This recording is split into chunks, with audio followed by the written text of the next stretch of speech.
uranium nuklir. Jadi Amerika yang katanya negara kuat, negara adidaya, superpower, itu takut sama nuklir. Kalah birang Madura. Nuklir masuk Madura, kakan birang Madura. Jadi bakso. Beda bakso nuklir, bakso granat. Neng Serbaja ini kan beda rawon setan. Ini orang Indonesia itu sakti-sakti, jangan khawatir. Negara manapun nggak akan berani sama Indonesia. Tak bengal musuh Indonesia. Ke Indonesia ini katong sing ekakan. Nah karena kenek ini gak bengal ngakan molen.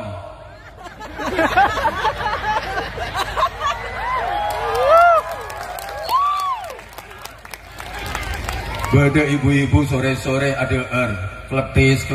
Tanya bi keponakan. Der napa bi? Kuping gajah. Kuping gajah itu dikletisi sama ibu-ibu. Salam pakai gayanya penyanyi. Halo, selamat malam semuanya, apa kabar? Assalamualaikum warahmatullahi wabarakatuh. Orang sepamekasan bilang Anwar Zahid gila. Yang ada orang sama-sama pinter tapi nggak rukun. Ada apa enggak? Ada. Sama pinternya tapi nggak rukun. Ada apa enggak? Banyak. Orangnya datang. Duduknya di bawah apa di panggung? Panggung. Di bawah apa di panggung? Panggung. Di panggung mana ya? Di belakang. Sama-sama NU-nya nggak rukun. Ada apa enggak? Banyak. Orangnya datang. Duduknya di bawah apa di panggung? Di bawah. Mana orangnya? Kopjanya putih apa hitam? Hitam. Ini yang mana ini orangnya? NU nggak rukun itu yang mana ini? Belakang. Belatir. Sama-sama kiainya tapi nggak rukun. Ada apa enggak? Ada. Orangnya datang. Duduknya di bawah apa di panggung? Di pojokan. Pakai celana apa pakai sarung? Yang mana ini orangnya? Waduh.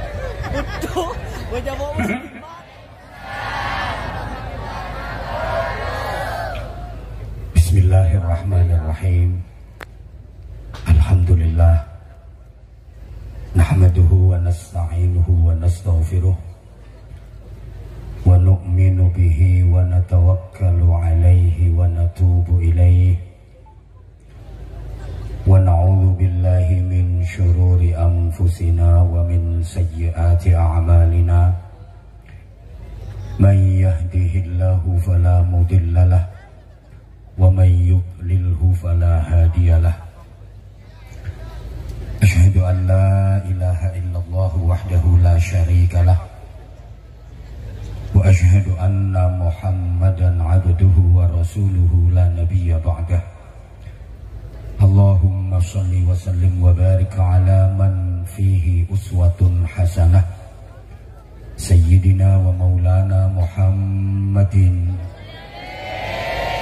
sahibi syafa'ah wa ala alihi wa ashabihi wa tabi'in wa man tabi'ahum bi ihsanin ila yaumil qiyamah.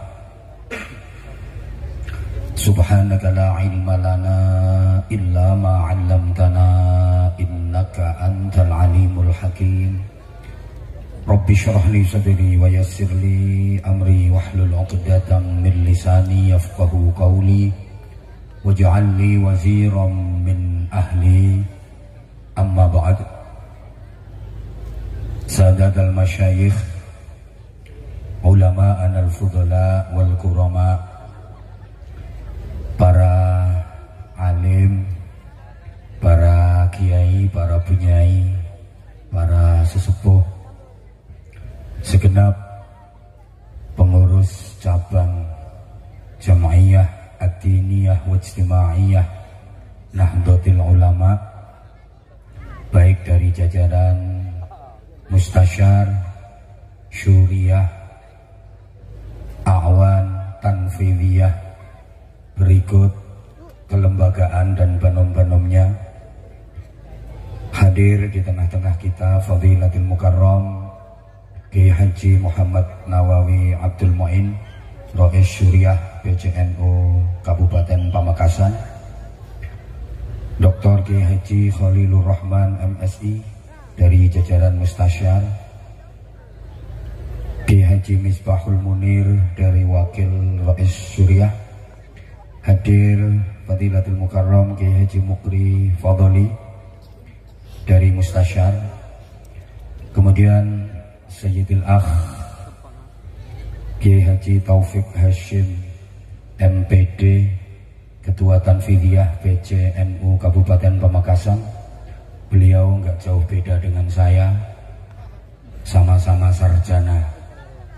Kalau beliau sarjananya dari pendidikan akademis, kalau saya sarjana sarungan saja kemana-mana.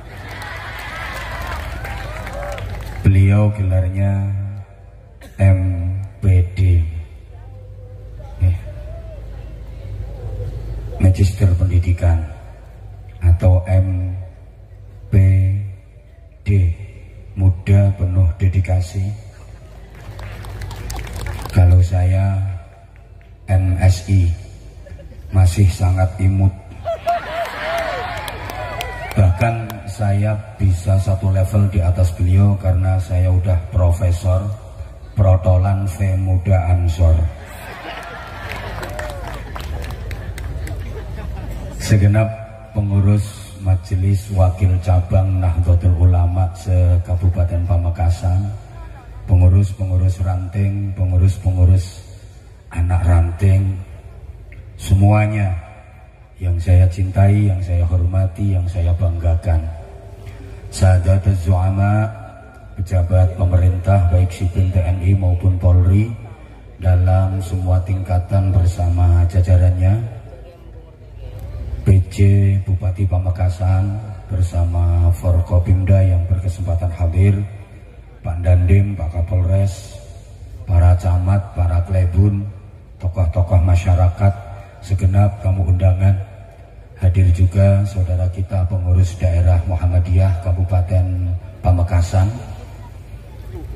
Bapak, Ibu, adik-adik, seluruh jamaah, Nahdiyin, Nahdiyat, Muslimin, Muslimat, adamakumullah fi rahmatihi wa barakatihi wa ridhah. Mudah-mudahan Allah senantiasa melimpahkan taufik, hidayah, ma'unah, maghfirah, rahmat, barokah dan ridhonya kepada kita semua. Mudah-mudahan kita semua tergolong orang-orang yang selalu dibimbing dan ditolong oleh Allah untuk terus berikhtiar menggapai keselamatan, kemuliaan dan kebahagiaan hidup di dunia wa dunya wal akhirah.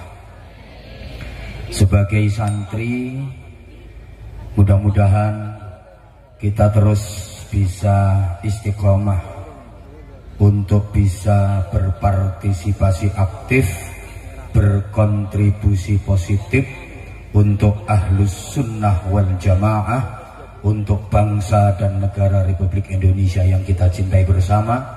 Mudah-mudahan terus bisa menebar maslahah, manfaah dan barokah untuk seluruh umat manusia. Amin ya Rabbal. Bapak, Ibu, ma'asyiral muslimin wal muslimat, seluruh jamaah cintai yang saya hormati, rahimakumullah. Kalau kita perhatikan tonggak sejarah masuknya Islam ke Indonesia, ini memang agak telat dan ketinggalan jika dibanding dengan negara-negara lain di berbagai belahan bumi ini. Islam masuk ke Indonesia itu pada sekitar abad ke-14 pasca runtuhnya kerajaan Majapahit. Padahal abad ke-7 Islam sudah merambah benua Afrika dan beberapa negara di benua Eropa. Nah, karena masuknya Islam di Indonesia ini telat, maka menjadi budaya masyarakat kita, acara apa saja wajib telat. Kalau nggak telat ya bukan Indonesia. Apalagi NU, undangan Bahsul Masail itu jam 8 pagi, prakteknya Lesterena Asar. Jadi semakin telat semakin NU. Seperti undangan yang disampaikan panitia ke kami, saya dimohon sudah menyampaikan ceramah jam 20:30 waktu Indonesia bagian Barat. Dan ternyata benar, sekarang jam 20:145 saya baru dinaikkan. Ya inilah Indonesia, udah cocok dengan fitrah sejarah masuknya Islam ke Indonesia. Allahumma sholli ala Muhammad. Jadi Islam masuk ke Indonesia itu sekitar abad ke-14. Padahal abad ke-7 Islam udah sampai Eropa. Spanyol, oneng Spanyol gitu. DJ-nya bata-bata. Spanyol itu negaranya Real Madrid, Barcelona, Atletico Madrid, Valencia, Osasuna, Athletic Bilbao. Apalah anak buah semua itu. Islam udah masuk ke Spanyol itu abad ke-7, dibawa oleh Tariq bin Ziyad, sampai melahirkan ulama kaliber dunia dalam bidang disiplin ilmu gramatika atau ilmu nahwu, dengan karyanya yang sangat fenomenal, Alfiyah Ibnu Malik, yang dipelajari di hampir seluruh pesantren di Indonesia. Ulama itu adalah Syekh Muhammad Jamaluddin bin Abdullah bin Malik Al-Jayyani Al-Andalusi. Jadi yang ngarang kitab Alfiyah Ibnu Malik itu orang Spanyol. Islam udah masuk Rusia abad ke-7. Sa'ad bin Abi Waqqas merintisnya dari Azerbaijan.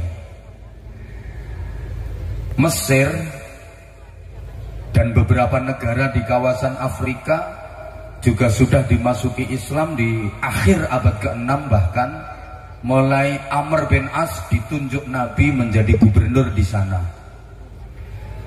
Irak dan sekitarnya awal abad ke-7 udah tersebar Islam di sana, yang membawa Khalid bin Walid.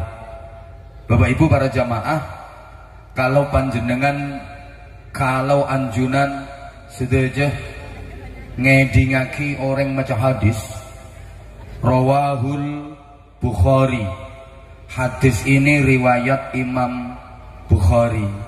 Imam Bukhari ini kah orang mana? Orang kayak mana kah? Ternyata Imam Bukhari itu orang Turkistan. Jadi Imam Bukhari orang Turkistan itu perawi hadis. Kalau Imam Bukhari orang Propol, ini kan jual nasi goreng.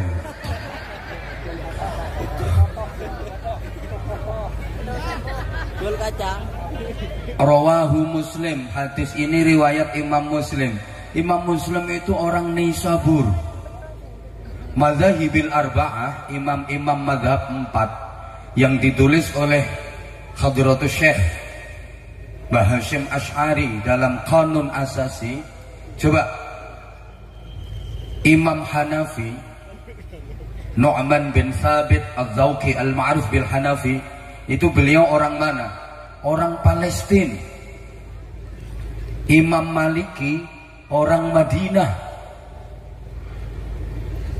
Imam Syafi'i orang Ghuzzah, yang sekarang lagi ribet dikempur sama Zionis Israel laknatullah.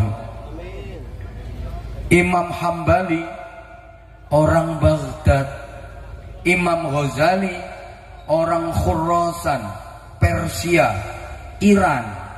Yang satu riwayat menyebutkan Khurasan itu tempat keluarnya Dajjal di akhir zaman.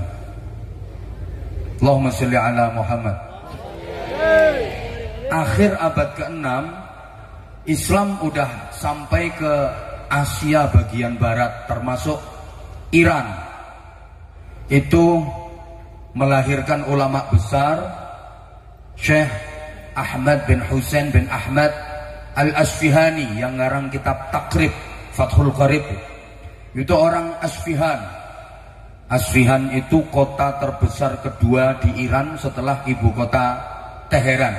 Itu kota yang paling ditakuti sama Amerika karena disinyalir menjadi pusat pengayaan uranium nuklir. Jadi Amerika yang katanya negara kuat, negara adidaya, superpower, itu takut sama nuklir. Kalah birang Madura. Nuklir masuk Madura, kakan birang Madura. Jadi bakso. Beda bakso nuklir, bakso granat. Neng Serbaja ini kan beda rawon setan. Ini orang Indonesia itu sakti-sakti, jangan khawatir. Negara manapun nggak akan berani sama Indonesia. Tak bengal musuh Indonesia. Di Indonesia ini katong sing ekakan. Nah karena kenek ini kak bengal ngakan molen.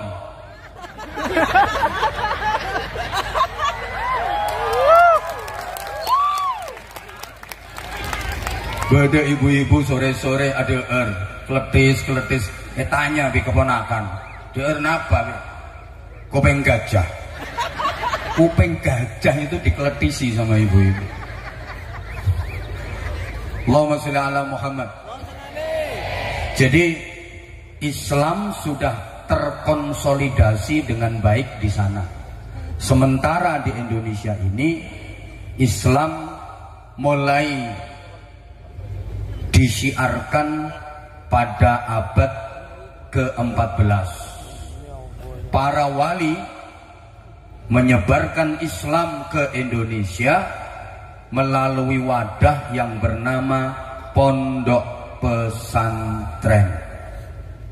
Jadi para wali, para ulama mengajarkan Islam di Indonesia melalui pondok pesantren, mengajarkan Al-Quran melalui pondok pesantren. Jadi nuzulul Quran fi Indonesia itu melalui pondok pesantren. Makanya kalau ada orang yang berani menafsirkan Al-Quran, mengartikan Al-Quran, tapi dia bukan santri, berarti menyalahi fitrah nuzulul Quran fi Indonesia. Biasanya banyak nggak benernya biasanya. Nah coba di antara contohnya Maulana Sayyid Rahmatullah Sunan Ampel mendirikan pondok pesantren di Ampel Denta, Surabaya. Santrinya dari macam-macam kultur. Ada putra beliau sendiri Maulana Sayyid Makhdum Ibrahim yang kemudian hari menjadi Sunan Bonang. Ada putranya lagi Maulana Sayyid Raden Qasim yang akhirnya menjadi Sunan Derajat di Paciran Lamongan. Ada santri yang putra ulama besar Maulana Ishaq, nama santrinya Maulana Sayyid Ainul Yaqin Raden Paku, kemudian menjadi Sunan Giri. Ada santri putra kerajaan Sriwijaya Raden Husain yang belakangan dikenal dengan nama Adipati Terung. Ada santri putra kerajaan Majapahit Raden Hasan atau Raden Fattah, punya nama Cina Pangeran Jimbun karena ibu beliau adalah putri Campa dari Cina, maka beliau punya nama Cina Pangeran Jimbun. Kayak Anwar Zaid ini juga punya nama Cina Wong Kamfung. Memang wong kampung, jadi wong kampung. Ada santri yang mantan berandal, mantan orang berangasan, namanya Berandal Lokajaya, Raden Syahid yang kemudian hari menjadi Sunan Kalijaga. Ini bukti para jamaah, orang berandalan itu kalau kepegang sama kiai bisa jadi wali, berjuluk Sunan Kalijaga. Tapi kalau yang pegang orang nggak bener, ya bisa-bisa jadi Sunan Jaga Kali.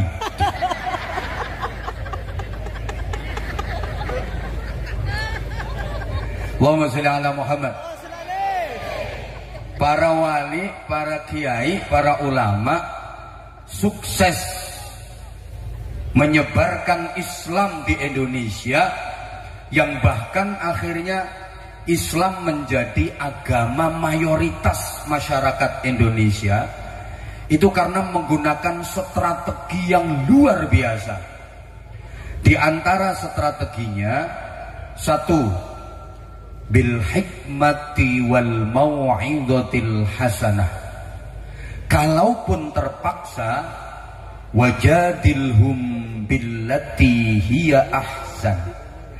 Jadi penyebaran Islam di Indonesia tidak pakai poyok-poyokan, nggak pakai pengkerengan, nggak pakai petentengan, Madura gak ngerti ya wis, nggak pakai kekerasan, tapi dengan santun, penuh kelembutan. Wal yatalattaf, dan berlemah lembutlah kamu dalam beragama, dalam mengajarkan agama, dalam mengamalkan agama. Fabima rahmatin minallahi lintalahum, maka dengan rahmat kasih sayang dari Allah, bersikap lemah lembutlah kalian kepada mereka, bersikap santunlah kepada mereka. Kenapa? Walau kunta faddan ghalidhal qalbi lam faddu min haulik. Karena jika kamu kasar, jika kamu keras, maka masyarakat justru akan lari menjauh darimu. Maka Islam tidak pernah mengajarkan kekerasan, karena Islam sadar sepanjang sejarah peradaban manusia, kekerasan tidak akan pernah bisa menyelesaikan masalah. Maka kalau ada tindak kekerasan yang mengatasnamakan Islam, justru itu malah menodai nilai-nilai Islam. Banyak orang yang salah dalam mengartikan jihad. Jihad di zaman ini, lebih-lebih di Indonesia, itu sekarang ini yang tepat. Jihad itu ya hidup di jalan Allah, mempertaruhkan seluruh kehidupan di jalan Allah. Jadi jihad itu hidup di jalan Allah, bukan ingin mati dengan dalih membela agama Allah.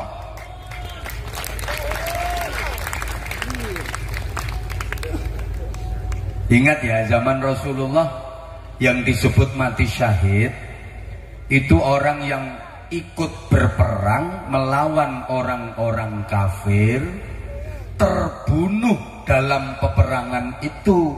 Dia sudah mengerahkan segala kemampuan, berusaha mempertahankan diri semaksimal mungkin, tapi terbunuh.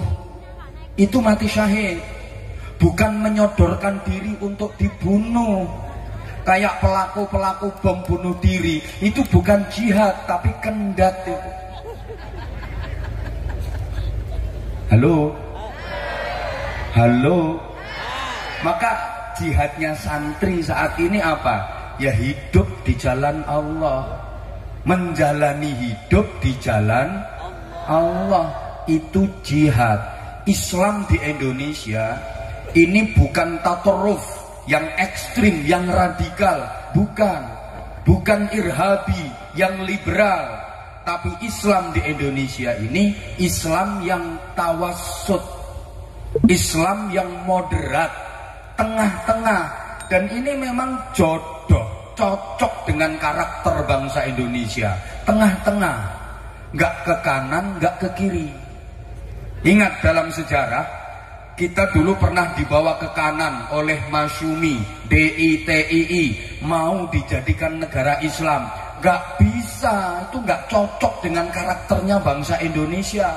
Kita juga pernah mau dibawa ke kiri oleh PKI, mau dijadikan negara komunis, nggak bisa, itu nggak cocok dengan karakternya bangsa Indonesia. Yang cocok Islam di Indonesia itu yang moderat, ahlus sunnah wal jamaah dengan dasar Pancasila. Allahumma sholli ala Muhammad.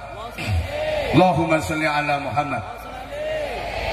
Islam ditegakkan sebagai rahmatan lil alamin, maka syariah dikembangkan dalam proses adat istiadat kok isti'anah.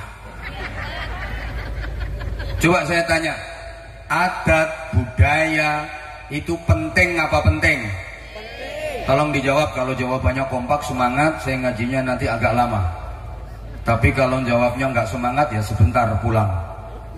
Adat itu penting apa enggak? Penting apa punten? Penting. Sesuatu yang baik kalau nggak sesuai dengan adat, nggak sesuai dengan kondisi, jadi kacau. Contoh, Al-Quran itu semuanya baik, sedikit pun nggak ada jeleknya. Semuanya benar, sedikit pun nggak ada salahnya. Al-Quran adalah kebaikan dan kebenaran absolut. Tapi kalau misalnya ada ayat Al-Quran yang dibaca tidak sesuai situasi, ya kacau. Contoh, dalam acara pernikahan, di pesta pernikahan, resepsi pernikahan, kedua mempelai, pengantin pria, pengantin wanita udah duduk, tamu-tamu udah pada datang, kemudian MC-nya ngomong, hadirin, hadirat, bapak-bapak, ibu-ibu, saudara-saudara sekalian, para tamu undangan, kita sama-sama menyaksikan kedua mempelai sudah duduk di pelaminan, bersanding di singgasana bagaikan ratu dan raja. Kita dimohon untuk mendoakan agar keduanya bisa membina mahligai rumah tangga yang sakinah, mawaddah, rahmah dan barokah. Allah Subhanahu wa taala sudah berfirman, kullu nafsin dha'iqatul maut. Ini ayat Al-Qur'annya salah napa punten? Benar. Enggak salah, ayat Qur'annya enggak salah. Ayat Qur'an kok salah?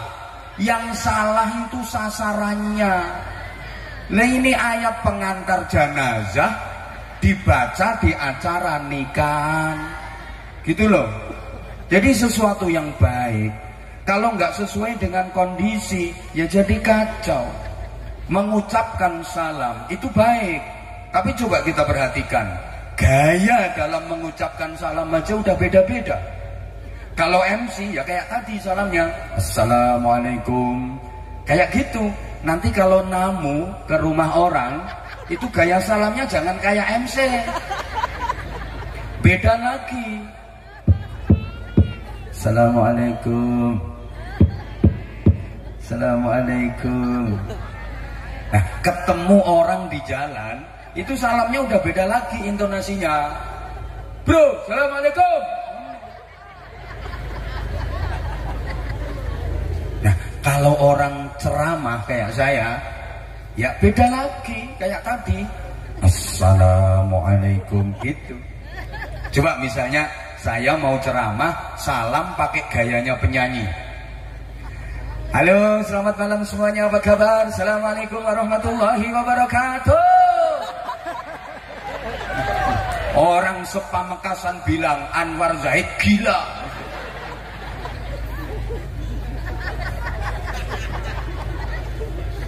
Menabi santre tepanggi sareng kiainya membungkukkan badan. Assalamualaikum. Napa boleh yang medur? Ki terkenal adab nomor 1. Ki bungkuk-bungkuk neka. Santre men tepanggi sareng kiainya. Neka beda nang medur, beda nang Jawa. Ken nang Arab lain. Tak peduli menengo iki latihan iki. Tak peduli murid sareng guru nah. Pada salam dengan nada tinggi, mengangkat kedua tangan. Assalamualaikum. Meskipun santri ke kiai. Coba praktekkan. Ayo. Beda santri tepanggi sareng Yai Nawawi. Salam pakai gaya Arab. Kiai, assalamualaikum. Gak mungkin dijawab. Kenapa? Kiai Nawawinya mikir ini gendeng ini. Bukan salah salamnya, tapi salah gaya. Understand? Allahumma salli ala Muhammad. Allahumma salli ala Muhammad. Yang kedua, strategi dan metode yang digunakan oleh para wali dan para ulama dalam mensyiarkan Islam di Indonesia adalah uswatun hasanah. Contoh konkret, contoh dan keteladanan yang prima. Jadi bukan sekedar mau'idah hasanah saja, tapi uswatun hasanah. Dakwah bil hal, lisanul hal afsahu min lisanil maqal. Kalau dalam bahasanya kitab Ta'limul Muta'allim, bahasa perilaku itu lebih mengena, lebih ampuh daripada bahasa perkataan, daripada bahasa ucapan. Orang itu dikasih contoh sekali sama dikasih omongan 1000 kali, lebih mengena, lebih ampuh dikasih contoh 1 kali. Mohon maaf, Indonesia ini kebanyakan mau'idhah hasanah tapi kekurangan uswatun hasanah. Banyak orang yang pinter pidato tapi nggak pinter jadi contoh. Banyak yang pinter mau'idhah hasanah tapi nggak pinter jadi uswatun hasanah. Banyak yang pandai berorasi tapi nggak pandai berekspresi. Coba di masyarakat Indonesia ini acara apa yang nggak ada mau'idhah hasanahnya? Situ aja acara beda mau'idhah hasanahnya. Acara apa sos? Pasti beda mau'idhah hasanahnya. Di bulan-bulan kadintok nih kah? Rabiul Awal, Rabiul Akhir, peringatan Maulid Nabi, beda mau'idhah hasanah. Mungkin sekejap lagi Rejab, beda peringatan Isra Mi'raj, mau'idhah hasanah. Menyambut bulan suci Ramadan, mau'idhah hasanah. Peringatan nuzulul Quran, mau'idhah hasanah. Halal bihalal, mau'idhah hasanah. Pemberangkatan haji, mau'idhah hasanah. Pulang haji, mau'idhah hasanah. Peringatan tahun baru Hijriah, mau'idhah hasanah. Orang tero agabin, lamaran, mau'idhah hasanah. Akad nikah, mau'idhah hasanah. Walimatul arus, mau'idhah hasanah. Walimatul hamil, mau'idhah hasanah. Walimatul tasmiyah, mau'idhah hasanah. Walimatul aqiqah, mau'idhah hasanah. Walimatul khitan, mau'idhah hasanah. Semua mau'idhah hasanah. Saya udah pernah diundang semua. Saya yang belum pernah diundang itu cuma 1, mau'idhah hasanah dalam langkah walimatul perceraian, itu belum pernah saya. Di setiap event, setiap majelis, semua forum ada mau'idhah hasanah. Tapi kenapa asarnya sangat minim? Tapi kenapa nggak bisa membuka hidayah, nggak bisa membuka kesadaran umat? Ya karena hanya mau'idhah, bukan uswah.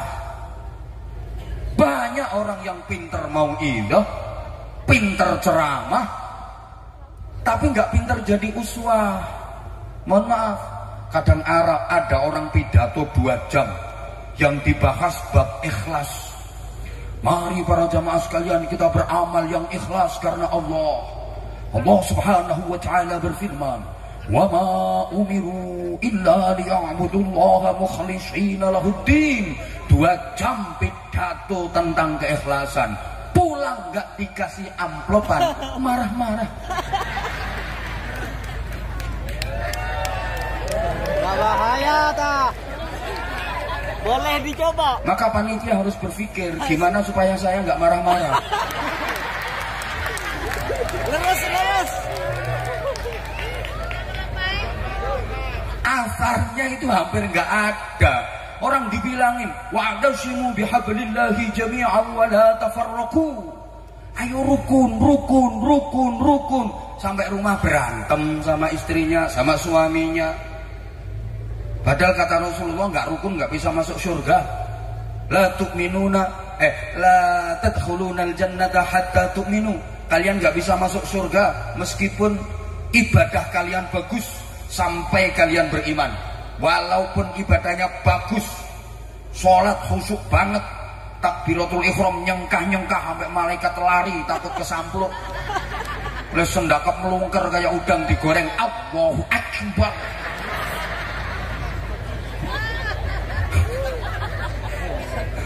Batuk benjut kakean sujud, lamben jedir kakean dikir, wiridan sambil jalan kemana-mana bawa tasbih puter terus ber zikir nggak henti-henti sumiyati sumiyati sumiyati sumiyati sulastri sulastri sulastri sulastri sunarsi susiati terus pokoknya ngapalin janda sak Pamekasan pergi haji tiap tahun, pergi umroh seminggu 5 kali. Lo bisa rumahnya Mekah. Sebagus apapun ibadahmu, gak akan bisa masuk surga sehingga kalian benar-benar beriman. Wala tu'minuna hatta tahabbu. Dan kalian gak dianggap beriman sampai kalian saling menyayangi, sampai kalian mau rukun dengan siapapun. Nah, padahal rukun itu susah. Rukun itu susah, repot. Melarat, sangreng Madura.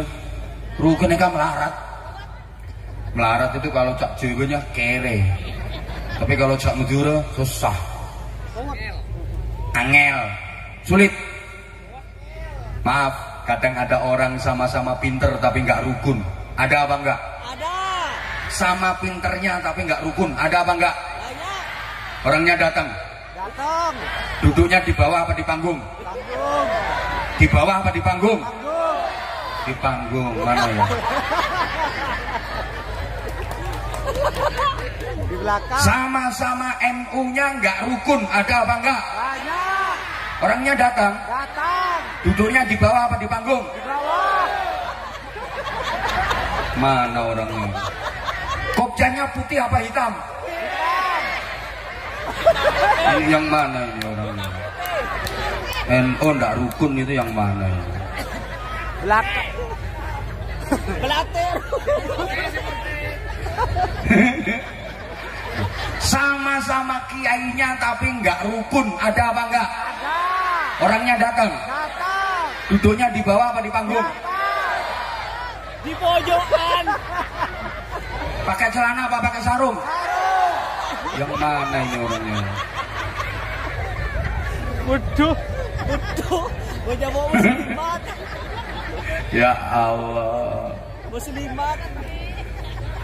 Jangan menggunjing, cak ngereng Jawa, ojo ngerasani. Loh, kiainya belum mingkem itu malah ngerasani kiai nih. Ya Allah. Jadi ini penyakit beda sama kiai-kiai dimen. Kiai-kiai dulu itu ceramahnya nggak enak. Rata-rata kalau ceramah nggak enak, bikin ngantuk. Dibanding dengan ustadz-ustadz yang sekarang kalah. Ustadz sekarang itu kalau lagi ceramah cetar, membahana, menggelegar, mampu menghipnotis puluhan ribu jamaah. Tapi asarnya nggak ada. Kiai dulu itu kalau ceramah nggak enak, sebentar banget. Assalamualaikum warahmatullahi wabarakatuh. Tantretan sedaya. Mon malam cek kelopain sholat tahajud ki.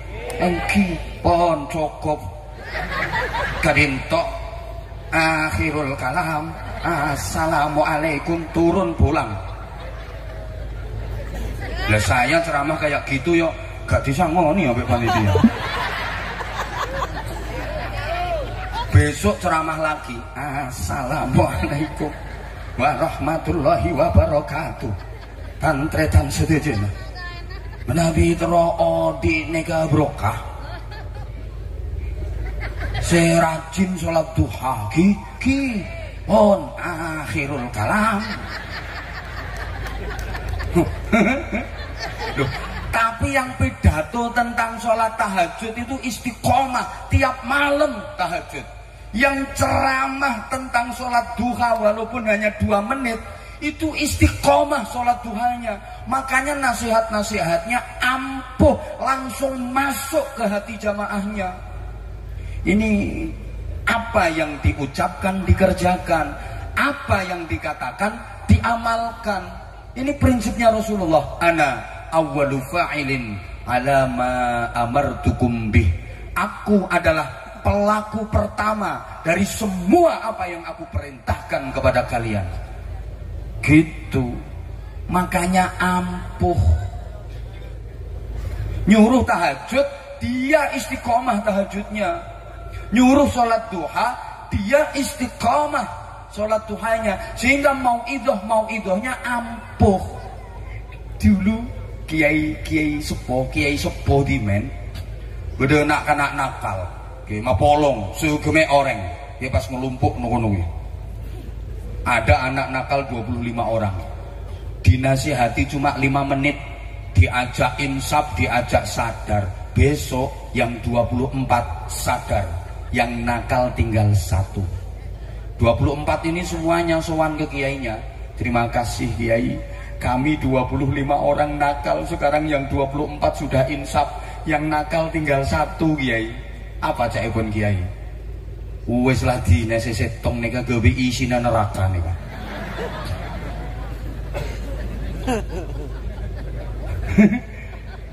Jadi mau idohnya cuma 5 menit, tapi 25 orang nakal, yang 24 sadar. Sekarang ada orang nakal 25 diceramai Anwar Zahid 2 jam, besok yang nakal jadi 26. Ketambahan yang ceramah.